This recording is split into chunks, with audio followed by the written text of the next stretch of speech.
Welcome to the WAGScast, a unique platform for empowering women and inspiring change, brought to you by Care Talk's Women Achieving Greatness in Social Care Awards. I'm Raina Summerson. I'm Group Chief Executive at Agincare, independent care provider. And a bit of my background, I started in, 36 years ago in social care as a social care worker across all different types of service delivery, and then was a social worker and then a regulator. And for the last 20 years, I've been a director and CEO in Agincare as an independent social care provider. That's amazing. I can't believe I've actually known you for as long as I have, and I didn't know all of those details. So these introductions are great for everyone, not just for, they're great for us as well, not just for everyone else who might be listening. So I'm Jasmeet Rai. I was an associate director at RCH Care Homes down in the south and southeast of England for the last 5 years. And I'm currently a freelance social care consultant because I'm also stepping back to focus on a few different areas, for example, impact investing, and just basically how we can get more people to interact with social care, to see the huge positive aspects of social care, and tying in a lot of things to do with the climate, EDI, women's health, all under one umbrella. When we met to talk about the podcast, I was just fascinated by what you're doing, and I hope that there's a whole podcast just on that at some later date. It was just brilliant, and a brilliant advocate for young women in social care. So hopefully we'll hear more about that. Should we tell them why we're here? Yes, absolutely. Women Achieving Greatness in Social Care has been around for the last 2 years. It was set up by Care Talk, and what is brilliant about it is that its popularity has been growing year on year because it's leadership. So it is celebrating leadership in social care, but not in the traditional sense of where historically people will think of leadership as executive roles or directors, owners. But what we really wanted to do, and Raina and I, we're not actually part of Care Talk, we're just completely independent from them, is we wanted to make this something which amplifies the voices of all of the people who are working in social care, who are leaders, whether they are a frontline carer or someone working as part of the catering team. Like everyone has a voice and everyone has experiences that would be great to share. Yeah, it reminds me of when I was mentioned earlier on, we did our first panel and at Care Show, and someone critiqued me quite strongly, us afterwards, and I think the allegation was that we were talking about leadership and greatness, and they had read that as if we were only talking about people being great if they were leaders, which is absolutely not what we want to be doing. What we're saying is women in social care are achieving greatness every day in so many different ways. So there is something about inclusivity and leadership and seeing role models in career pathways that you feel are achievable. And I think there's something really great about social care that is a real leveler, that there are a lot of women in senior leadership positions who have got there without going through maybe a formal route of education and career pathways. And I think that should be inspirational. That's not the only way. It's not the only thing that's great. But, inclusivity, we do need to see people like us in leadership positions. And if, we've got a workforce of 82%, 85% of women, and all they see in senior leadership positions are men, then they're not going to feel that those roles are for them. So there is something about that, but this is definitely about that broader, as you say, women achieving greatness across social care, and how can we get recognition, support, networks, mentoring and advice to them. Exactly. And I think one of the things I love about the Women Achieving Greatness Network is just how it's such a collaborative community.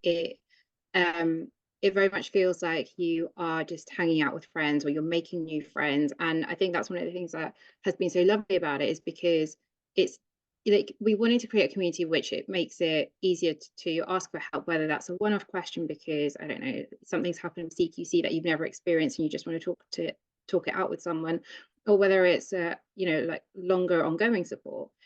It's easier to ask for help from someone who feels like a friend rather than a stranger. And I think the beauty of this network is just how many women who are part of it are so keen to help and to share their experiences. Absolutely. I mean, I think we saw the saw the figures that I think Lisa and Kirsty were telling us about, which went from something like the first year of the Care Talk Awards for the Women Achieving Greatness Awards, attracted, I think, 500, and then last year it was 750 people. This year it's due to be more. If we can get those networks, I think, as you say, when we all meet, those of us that meet up generally and quite regularly, you kind of bump into each other at things, we kind of know that we've got someone there to pick the phone up to or email and ask for a bit of advice, or do you know someone who knows something, which is kind of what men have done on the golf course and various other social events that have been very male dominated for many, many years. And I'm very lucky because I have some great male contacts and networks in social care who've been immensely helpful and continue to be very good friends and mentors to me. But actually, not as many women, because there haven't been in those positions. So I think the network of friendship and collaboration is there to be absolutely opened up. And I think part of today and what we're doing is trying to make the awards a catalyst for something more. So informative podcasts, the kind of mentoring, the contacts, because I get a lot of women now come up to me and go, oh, I've heard of Women Achieving Greatness, but how do I get involved? And I'm like, oh, I'm a little bit stuck. So I think together what we're trying to do is say, how can we make it easier for people to get to that next stage of contacts? And we've talked through some ideas, and I think the Care Talk's intention to, upgrade the kind of website to have better information, to have our contact details, maybe letting people know what we can do and how we can help and how we can be contacted. And it's a bit, I'd like to think of it a bit like a really great address book kind of there of skills and knowledge and people in different areas of the country and in different areas of social care who can, can provide so much support. Yeah, absolutely. I mean, I think one of the things that's always struck me when I've gone to events like Care Show or the other trade shows is the fact that despite women making up 85% of the workforce, the majority of people I see at those events are men. And that is great in many respects. Like you said, there are so many male colleagues that I have who've been amazing allies and like friends as well. But it's not entirely indicative of what's happening on the front lines, what's happening in the workforce. So I think this is also just a really great opportunity to try and level the playing field a little bit. And what I really like about Women Achieving Greatness in Social Care is the fact that it covers every aspect of social care. So whether it is care home providers, supported living for learning disability, whether it is for home care providers, whether it's like children and adult social care, like it is covering every aspect. I've probably missed out a whole bunch, but Raina, if you want to jump in, feel free to do so. No, I agree. And kind of all those background functions, that keep the wheels turning every day. So, I always remind people here that as part of a large organization, we've got, 4,000 team members. We've got, amazing skills and experience in our HR teams, in our finance teams, commercial teams, quality, facilities and estates management. And, so it's such a broad picture, which I think people don't always think of when they think of social care. And I just think some of those journeys, when you talk to women, I think the journeys that they've followed to be wherever they are in social care, and then the intellect and the offshoot and, the stuff that you were talking about, as I said, when we met, is just like, God, you just want to share that to a wide network. You want people to go, oh, actually, if they can do that, then I could do that. Or, oh, I didn't realize that aspect of social care existed, and maybe that's something that does interest me. And I think to give that confidence over the years, the language that gets used with women, I know that I've sat and things, been called emotional or fluffy, or because you've got empathy or kindness, you're displaying kindness, or leadership qualities actually that are now recognized more warmly than maybe 20 years ago or so. But equally seeing women think, actually, I can't sit in that room with those men that you say you see at the care show everywhere, or you turn up to a networking event and 90% of the room are men in grey suits, and you feel that you're not going to be listened to or heard unless you speak their language. And so, really important to widen that and broaden that discussion and give people a view of what that huge range of service delivery is and people in it. Yeah, absolutely. And like just going back to what you said about about the journeys that women have navigated before they end up in social care, I think is brilliant, because there are so many transferable skills from other sectors that are so great for social care. With RCH, we ran a survey probably about 2 years ago where we asked our existing teams, what sectors did you used to work in before you worked in social care? Whether RCH was your first role in social care or not, like just where did you work historically? And the answers were everywhere. It's retail, hospitality, leisure, teaching, lawyers, engineers, data analysts, finance. I think the only sector that wasn't included was aviation, and that's just because I forgot to include it in the survey. So there's this huge breadth of experience, and it's not just there's a traditional route to leadership, there's not just a traditional route to career progression. And I think it's also really important to acknowledge that career progression or personal development doesn't necessarily mean an upwards trajectory. It could be, for example, you wanting to move from working in a care team to wanting to work in HR, or just there's so much cross functionality, so much collaboration, and it is really a sum of its whole parts, of its individual parts. There's no one section which is more important or less important than the other. Like they're all so needed and so valuable in order to enable us to provide the best care and support that we can to the care seekers who come looking for it. Yeah, no, absolutely. And I think it kind of ties in with that whole area of learning development, doesn't it? Where you know, I think in social care, we often get hung up on, you know, should we professionalize the sector? Should we, you know, educate the sector more? And I think it scares as many people when you talk about professionalizing as it does encourage. So, you know, for us, we always want to reinforce here that actually we want to give support to people to be the best that they can be and be as comfortable and good as they can be wherever they want to be. If that means they want to be a care worker with no leadership, team leader responsibilities for the rest of their life, times change, things change, the service delivery that is expected of us changes. So let us help people be great at whatever they're doing at whatever point. It doesn't, you know, as you said, it doesn't have to be you're great because you're a leader, you're great because you're a senior manager. You have to have a career pathway.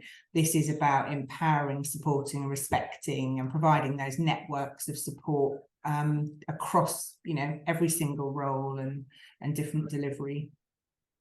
Yeah, exactly. And I think that's probably a really great segue into actually explaining what the Women Achieving Greatness motto is, which is empowering women and inspiring change.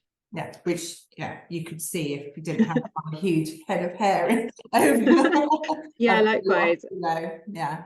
So we bring up, I think, is a bit of an elephant in the room. But if we're talking about inclusivity and we're talking a bit about language, I have quite a few people kind of sneer a bit when I talk about WAGs, and particularly men, but women as well, kind of like either roll their eyes or snigger when I say, or go to a WAGs network, or, you know, and I know when we had the launch event for Women Achieving Greatness, there was some discussion about it, and I think it's again important to recognise that it's a little bit of a deliberate you know, power control, take back that kind of WAGs thing that got associated with footballers' wives and girlfriends, and many of whom, as you know, Lisa was saying in a discussion, have gone to be actually more successful and well known than some of their footballer husbands. But absolutely, it was about a little bit of a play, a little bit of humor, a little bit of attracting some attention and making people sit up and think about what that acronym means and what else can be behind those letters. So yeah, I think it's always going to raise a few eyebrows, but we want it to, you know, if it attracts attention, then that's good. Yeah, I think if it attracts attention, it's all good, but also it's a fun way of taking control of the narrative.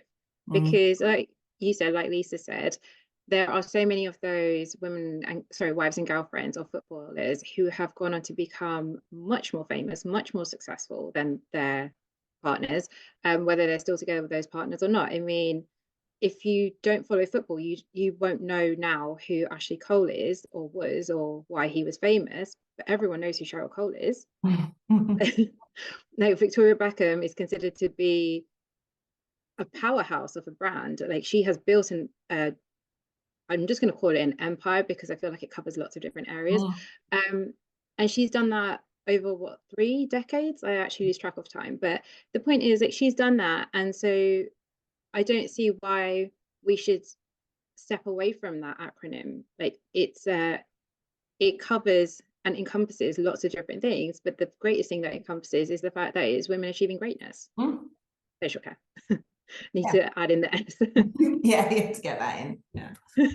Absolutely. Exactly. Absolutely. So, I think what's really cool about this podcast being launched is the fact that it's a way to make the entire network much more accessible to, well, the whole network, really. There's thousands of voices in social care which should be heard, which should be sharing their experiences, and the podcast is a way to make it more accessible to all of them. I mean, we all know that everyone who's working in social care, especially the women, are especially strapped for time, and so if this is a way for you to access information while you're doing other things, like whether you're driving or cooking or going out for a walk with your dog, like whatever it is, at least hopefully this is a medium which is more accessible.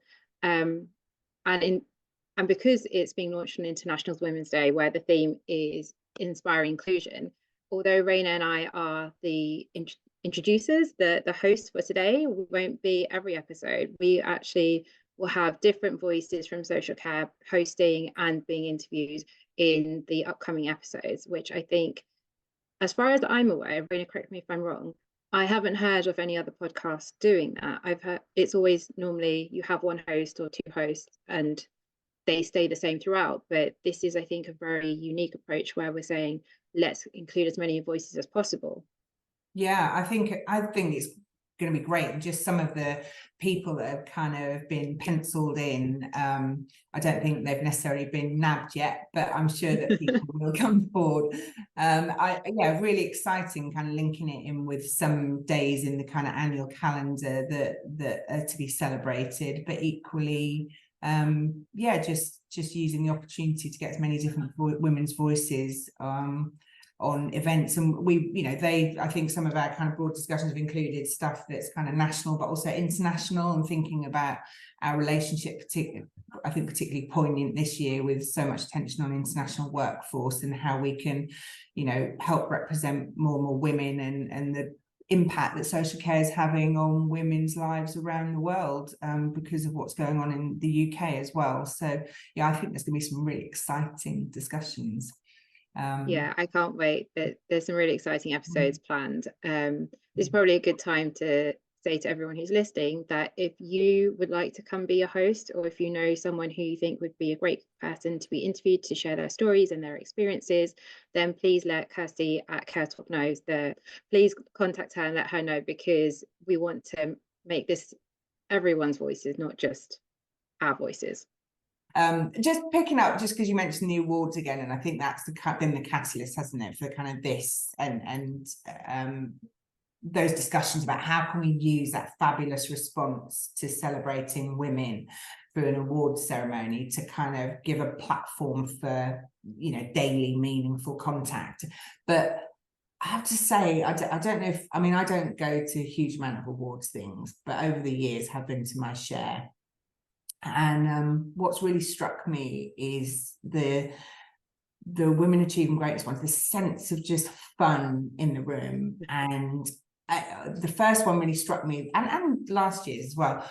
I don't think anyone in that room, an hour into that kind of event, would have cared if there hadn't been any awards. It was so not about it. It was about wanting to celebrate each other, but there was almost like a feeling of celebration of each other just by being together and having fun and catching up with people or being introduced to new people.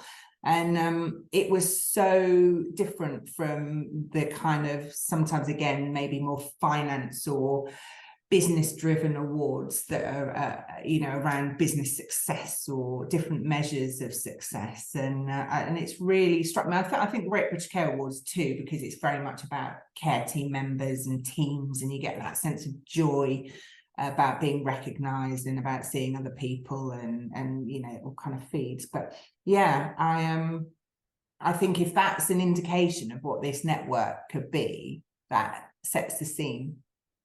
Yeah, I think that definitely sets the scene really well. So unfortunately, I wasn't able to attend either last year's or the previous year's awards, but every single person who I spoke to who went to them just said it was one of the most fun nights that they've ever had. So I think that sets a very high standard, and I'm looking forward to this year's, where I'm sure it will even exceed that standard. No, So yeah, it does. So we got the lead up. So part of our kind of timing was trying to launch this for International Women's Day. So yeah, something that we do, and we make sure here that we always celebrate International Men's Day as well, because I think it is important. I think you mentioned earlier, Jasmeet, this isn't about excluding men, and this is just a little bit about some levelling up and giving more opportunities that have been afforded to a lot of men in the years gone by, and still happens. But this is also about celebrating men in social care and what we do. So this isn't about exclusion, but it is just about a little bit of, and we've got some great men supporting women achieving greatness as well. And so I think it's important to recognise that. But International Women's Day is coming up, and you had some we talked a little bit about the fact that we've I suppose that progress and that movement, celebrating, we're just coming up to the end of the first tenure of Beverly Tarker as ADAS president, which is quite a big thing. It's been going a while, and first Black woman to be president there, which for her, I think she's Haringey, was a director in, and again that we've got services in London, and white British people are not the majority in those services, and yet that's what they're seeing in leadership positions, and similarly, and not enough women as well. So these kind of landmark positions becoming more normal, we just need to see that normality switching in. And I think the inclusivity element, I don't know if you want to touch on the kind of EDI winners for the Equality, Diversity, Inclusion Award from last year, and the winners there, again, just brilliant advocates for women and inclusion, and something that's, along with, I suppose, women being more included, we then have just all these other underrepresented groups that we really want to kind of pull along with what we're doing here. Yeah, absolutely. I think just to talk about the inclusivity aspect for a second before I go into who won the EDI awards last year, is that when I was doing the consultation for the people plan for social care, one of the questions that we asked was, what do you think of diversity in the sector so far? And what was really interesting is that a lot of people hear the word diversity or inclusivity and they think it only applies to sex, gender, or race, but actually it is about the LGBTQ+ community. It is about people who have physical or learning disabilities. It is about being inclusive to everyone. It's about intersectionality. It's not just saying, okay, we're trying to make things better for one subsection of society. It's like, how do we make everything better for every part of society, but especially those who have been historically and systematically most marginalized, which covers a lot of the areas that we've already discussed.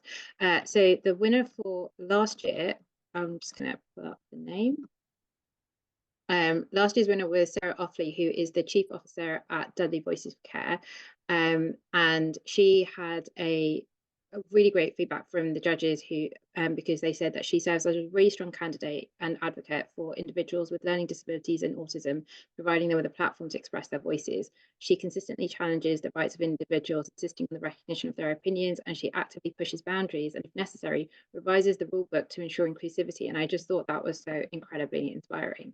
And then should I go into the 2022 winner, or do you want to do that? Yeah, I mean, I think it's Trisha, isn't it, from Skills for Care, and they've just announced that they're cutting funding, not Skills for Care, the government are cutting funding to Skills for Care, and Trisha's post isn't going to be there. I was reading a post from her on LinkedIn the other day. So I didn't know that. She has such huge dedication over the years to kind of equality and diversity in social care. So she contributed to the social care workforce race equality standard, BAME, communities advisory group. She's just been an advocate, not only for in terms of diversity and equality, but for disabilities, as you're saying, impairments, safeguarding practices in prisons, all sorts. So I think, we need to kind of sweep all of that kind of inclusivity and get this network out there for again, the champions of inclusivity and inclusion, and see if we can use this network to join people and give better contacts and be advocates for people and give a bit of a step up and a helping hand or a bit of advice, and learn from each other. I think it's got such great potential. So although it is about women, it is, as you say, much, I think much more. Yeah, absolutely. I think what's also really important to highlight is that inclusivity doesn't necessarily mean having to spend lots of money to make it happen. We all know that social care is massively underfunded. I think that would be the understatement of the century. And so it's very easy to say, oh, I don't have time for inclusivity, I don't have time for EDI because it's going to cost me loads of money and I don't currently have enough money to support my care provider to do XYZ. But actually there's a lot of things which can be done which are cheap/free depending on what you do. We can run through a couple of examples, but also if it's easier we can just put them in the notes after, and Kirsty and the team at Women Achieving Greatness can share them out. Yeah, Kirsty's going to work her magic, isn't she? She's going to have notes and hashtags and websites and contact details. Yeah, absolutely. I think so there was just to kind of I won't go into all of the examples that we can be given, we'll leave that for the notes, but one of the things I did want to highlight is that I think social care is also really uniquely placed to be a really good advocates for inclusivity, because the entire sector is based on evidence-based support. Like, are you providing care and support in a way where you can evidence that it's actually having a positive outcome on the residents, the families, the next of kin, the friends and family, like everyone who is involved, and also is it having positive impacts on your teams as well.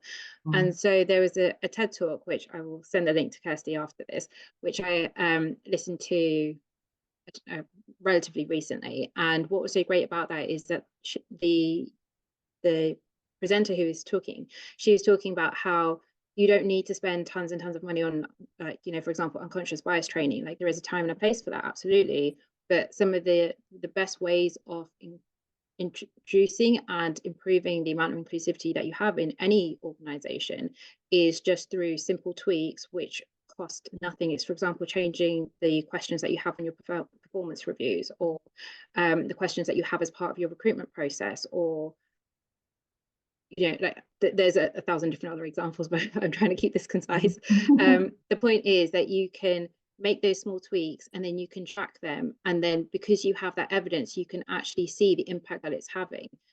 And it just, I think social care is so uniquely placed for that, because we are used to tracking evidence for every single thing constantly.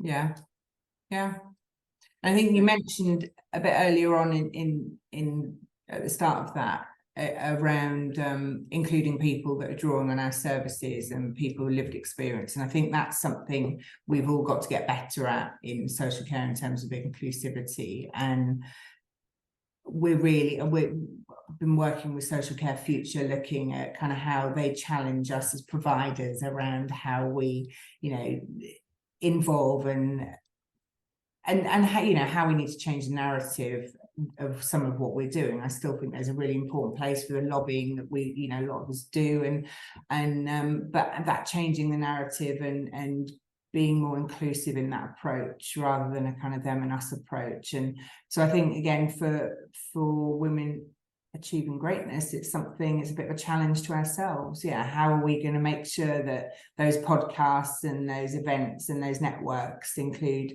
women in social care who are drawing on social care and who can influence? And I think we've got some real challenges to overcome when it comes to things like inclusivity on care event panels and talks and roundtables and things, sometimes because it's difficult to access people who feel confident enough or want to, or can have the care available to come and join in. But I think we need to challenge ourselves how we can do those things better. So yeah, absolutely. we've got a lot I really hope, Jasmeet. we do have a lot to do. I know, I completely concur with what you said. I mean, even with People Plan and the work that I did with them when we hosted panels, one of the things that we were really conscious of was trying to always include someone who is either they themselves are drawing on care and support, and or is an advocate for someone who's drawing on care and support. And one of the areas that we struggled with is that it was difficult to access some of those individuals, not because we couldn't find them, but because some of them just didn't want to be on a public panel. They didn't want to talk publicly. And so I'm hoping that the Women Achieving Greatness in Social Care Network can help try and break down some of those barriers and make it more accessible, make it more inclusive, so that when we talk about women achieving greatness, it is not just those who are providing care, but it's also those who are receiving care. And it's great to see kind of, you know, women's events, women's awards, women's groups in sectors kind of gaining more and more strength. So it kind of shows that, you know, people might have raised their eyebrows at the WAGs, but actually, you know, a little bit trendsetters really, because it's certainly spreading. Yeah. And you know, there's been, I know I was got invited to Women in Infrastructure at some point, which was WIN, which was but there's lots, whatever acronyms you use, there's never going to, you know, there's always going to be judges. But yeah, I think it's great. It shows that there's a need. It shows there's a demand, and you know, there's always room, isn't there, for lots of people in the same space, particularly when it's something this important. Exactly. Like I think everything that you said is basically exactly what I wanted to say, but probably articulated better than I could have done it. No, I think it's been so great to see how Women Achieving Greatness have been trendsetters, market leaders. Literally, they're doing what they're doing what we're trying to advocate for, which is leaders in social care. You don't necessarily need to be in a particular role or title to affect change. You just need to stand up and have your voice be heard. And we want to try and create a platform that makes it easier for those voices to be heard. So hopefully, I'm really excited to see everything that will happen with this. I think so. I think we're probably kind of towards the end of our time, but I reckon we should come back in a year and we should review how many women we've got in this network and how that network's been utilised by the people in it. I think that would be a good podcast. I think what's also really great about the mentoring program that's due to be launched is the fact that it is going to be both a top-down and bottoms-up and across the field approach. So it's not necessarily saying only people who are in senior leadership or executive positions will be providing the mentoring, but also, let's say you're a frontline carer or you are someone who's part of the housekeeping teams, you can provide reverse mentoring to people in potentially more senior positions than yourself, and or to other people who are in like a completely different aspect of social care to you, just because everyone's perspective is so important. And the more voices that we can get around the table, the more experiences that we can get around the table, it means is the better care, support, career development, progression, personal development, all of that we can provide, because we will be able to highlight and identify quickly what are the potential weaknesses and how can we mitigate those, what are the potential risks, how can we mitigate those to actually amplify everyone's strengths. Absolutely. And yeah, and it's as important for people like me who are getting on, who've been around for 30 years, to hit, you know, it can feel at times a little bit like a hamster wheel, that some of the issues that arise now are issues that were there in the late 80s and 90s, and So I think, you know, when I hear people like you speak so passionately about social care and about all that it offers, and questioning, and, you know, your mind going all over the place, that it's just lovely. And, you know, just, yeah, we need that. We can learn from that perspective and that refresher. So yeah, just networks all over the place, learning from each other. Yeah, absolutely. And that's what Women Achieving Greatness in Social Care is all about. It is about building that network and that collaborative community where we can all help each other, and where we can also lean on each other, because to work in social care requires resilience, physical resilience, emotional resilience, mental resilience. And if there's anything that we can do to help support that, then I'm all in favor for it. Me too. And I love the word resilience. I know it's had a little bit of a bashing of late. People say people shouldn't have to be resilient. I've always been proud of my resilience, and I stand by that. And I think it's, I don't think it, yeah, it's funny. There's lots of negativity about that word now. I don't see it as a negative word at all. I see it as a really strong, powerful word. Yeah, I agree. I don't see it as a negative word either. I think I agree with you that there have been a lot of negativity surrounding the word, but I think it's how you perceive it. So for me, I see resilience as endurance, as like just keep going and going until your batteries are completely burnt out and you're just exhausted. Like, I see resilience as how well are you able to bounce back when you have a problem in front of you, or how well are you able to replenish your energy so that you can keep going. It's not about a sprint, it's about a marathon. And how can you make sure that you are best serving yourself, your teams, your residents, like everyone in your community, to be able to bounce back and to keep going. I hope I've articulated that well enough. Yeah, no, absolutely. And it can be even a resilience in kind of just belief, can't it? Or faith, or, you know, spirit, or, you know, it's all sorts of things. But yeah, it's got kind of pulled into the negativity bit. One of the things that we haven't mentioned so far is that we've talked about networks, but we haven't actually mentioned about how there are plans by Care Talk to create regional forums and hubs. It's not just going to be a massive or UK encompassing network. There will be more localized focus as well. So hopefully that sounds exciting to everyone who's listening. And have I forgotten to mention anything else? Oh, I don't think so. I think we've covered most of it quite well, but we could go on for ages as well. I think we have to stop somewhere. So oh, it's lovely as always to speak with you. And I think, yeah, loads. I'm really excited about this. I think there's loads of great things to come, and great people to hear from and to meet and connect with.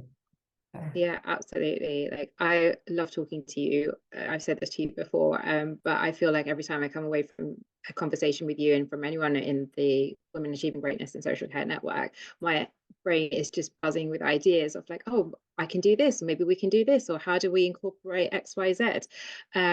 So it's been a joy to be part of this network so far. I know it's only been up and running for 2 years now, but it has been an absolute joy. So thank you very much to everyone who has been involved. Thank you to Lisa and Kirsty for giving us the opportunity to host your first ever podcast. And hopefully you'll invite us back again sometime. And if you want more details about how you can get involved, whether that is sharing your stories or experiences, whether that's signing up to be a mentor or to be mentored, whether that's part of the networking, whether that's more about the awards, then Kirsty will have more details after we finish talking. Brilliant. Thanks so much. Thanks, everyone. Thanks, everyone. Take care. Bye.